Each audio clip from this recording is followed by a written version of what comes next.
ನಾನ್ ನಗ್ನಗ್ತಾ ಮಾತಾಡ್ತೀನಿ ಅಂತ ಅನ್ಬಿಟ್ಟು ಏನು ಕೈಲಾಗದೇ ಇರೋರು ಅಂತ ತಿಳ್ಕೊಬಾರ್ದು. Court can also pass adverse orders, but this court always encourages the juniors because you are the next generation lawyers. ನೋಡಿ ಒಂದು ಆಪರ್ಚುನಿಟಿ ಕೊಟ್ಟಿದ್ದೇನೆ, ಮನೆನೇ ಓಡಿಸ್ಕೋಬೇಕು ಅಂತ ನಿಮ್ ಖುಷಿ ಇದ್ರೆ ಓಡಿಸ್ಕೊಳ್ಳಿ, ನನಗೇನ ಬೇಕಾಗಿದೆ.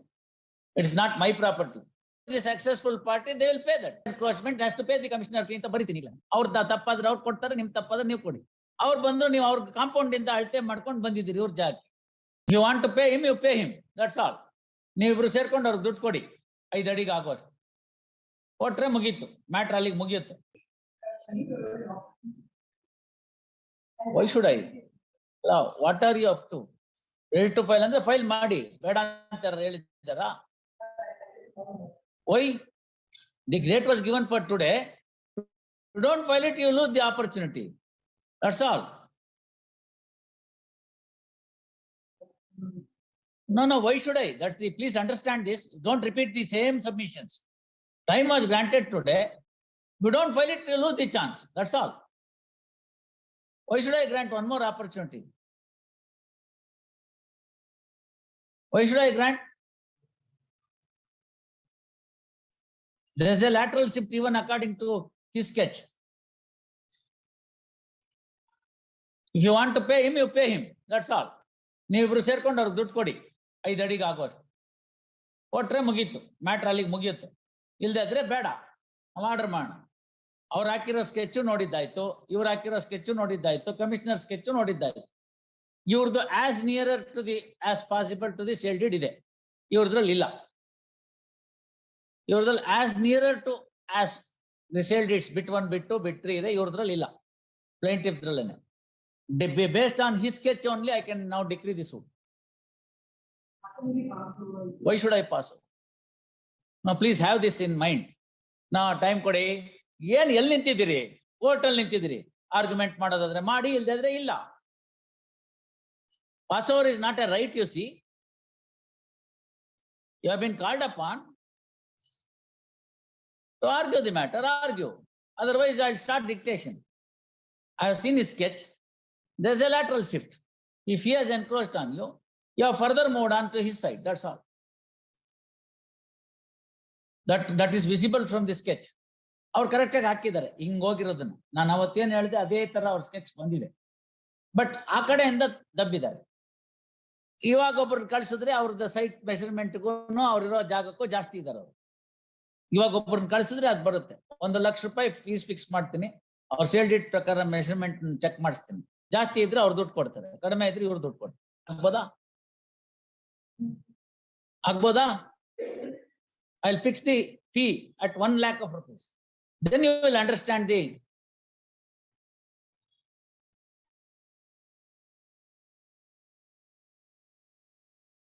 successful party, they will pay that. Encroachment has to pay the commissioner fee ಅಂತ ಬರಿತೀನಿ. ಇಲ್ಲ ಅವ್ರ ತಪ್ಪಾದ್ರೆ ಅವ್ರು ಕೊಡ್ತಾರೆ, ನಿಮ್ ತಪ್ಪಾದ್ರೆ ನೀವು ಕೊಡಿ. ಅವ್ರು ಬಂದು ನೀವು ಅವ್ರ ಕಾಂಪೌಂಡ್ ಇಂದ ಅಳತೆ ಮಾಡ್ಕೊಂಡು ಬಂದಿದ್ದೀರಿ ಇವ್ರ ಜಾಗಕ್ಕೆ, ಅಷ್ಟೇ ಆಗಿರೋದು. ಅವ್ರು 6 ಅಡಿ ಎಕ್ಸ್ಟ್ರಾ ಇದ್ದಾರೆ ಅವ್ರ measurement site ಇಂದಕ್ಕಿಂತ.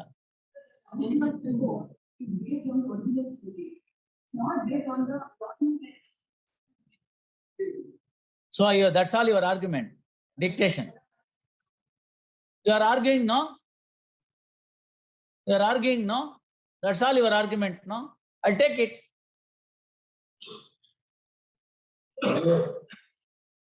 I'll take that argument. Sorry? Immediately by 2:30.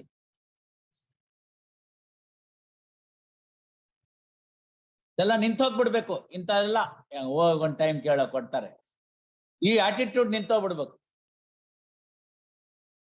ನಿಂತೋದ್ರೆ ತಾನಾಗಿ ಎಲ್ಲ ಸರಿ ಹೋಗುತ್ತೆ.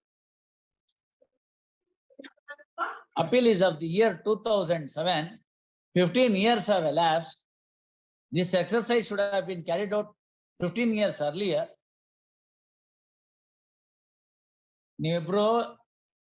ನೀವು ಅವ್ರದ್ರಲ್ಲಿ ಹೋಗಿದ್ದೀರಿ, ಅವ್ರದ್ರಲ್ಲಿ ಬಂದಿದ್ದಾರೆ. ನೀವ್ ಎಷ್ಟು ಹೋಗಿದ್ದೀರೋ ಅವ್ರ ಎಷ್ಟು ಹೋಗಿದ್ದಾರೋ ನೋಡ್ಕೊಂಡು ಅವ್ರಿಗೊಂದಷ್ಟು ದುಡ್ಡು ಕೊಡ್ತೀನಿ ಅಂತೇಳಿ ನಾನು ಒಪ್ಪಿಸ್ತೀನಿ. ಇರೋದಕ್ಕೆ ಮುಗಿಯುತ್ತೆ. If not on the market value basis, you offer some amount to him. The litigation will come to an end within no time. At this distance of point of time, he cannot take back that land, demolishing the structure. It's only in the question of money. Offer him.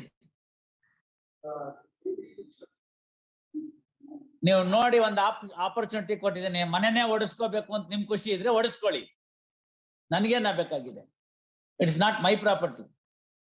Ultimately you have to lose. If you want to lose it. ನಿಮ್ sale deed ಇನ್ measurement ಗಿಂತ ಜಾಸ್ತಿ ಇದಿರಲ್ಲ, ನೀವು ಯಾಕಿದ್ದೀರಿ?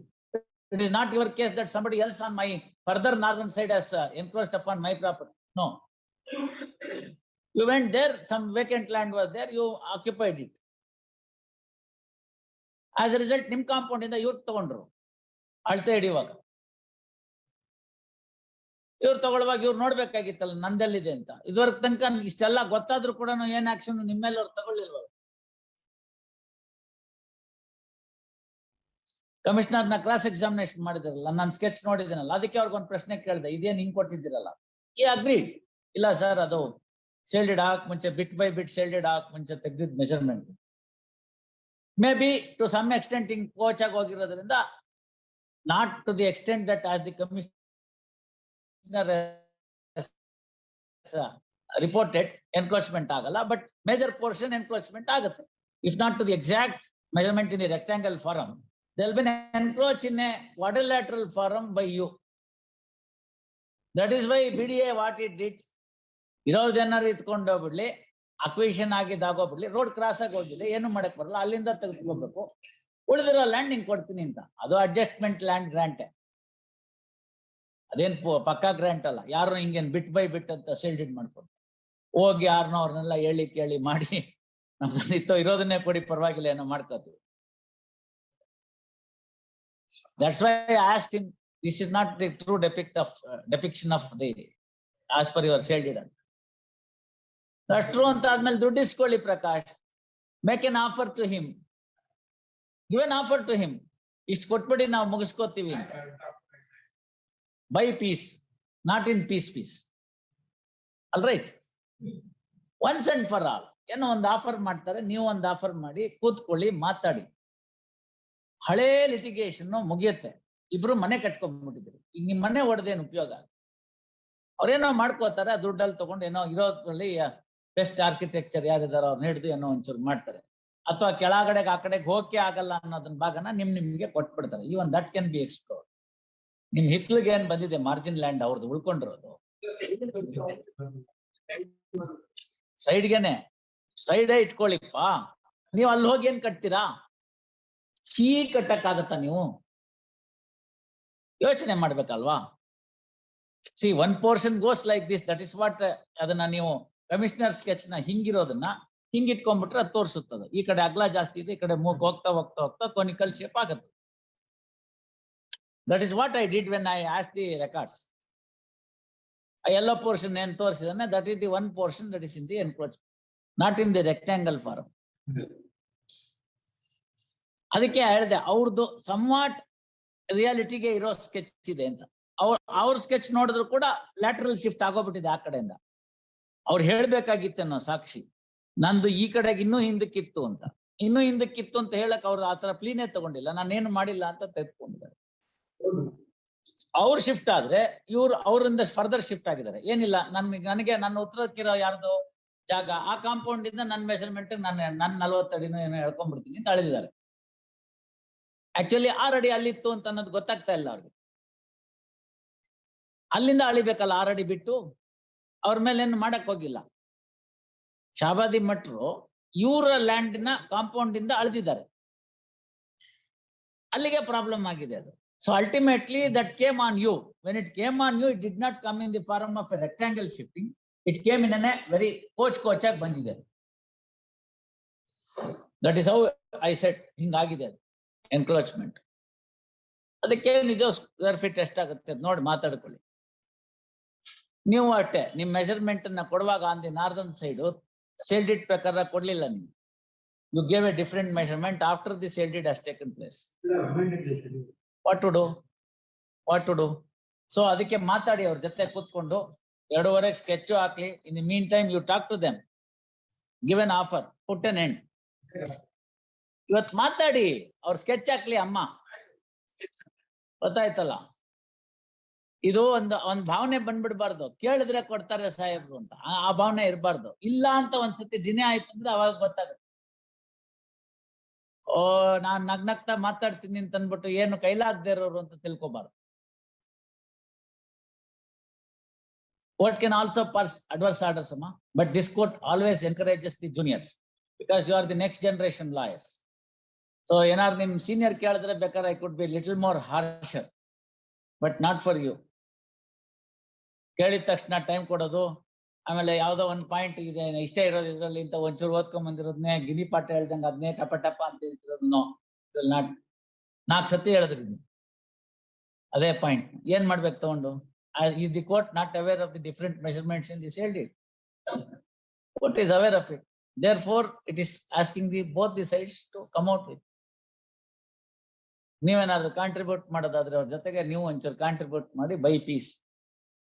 Basically, he has to work it out. You also contribute so that things can be worked out. Yes, you are sandwiched between two people.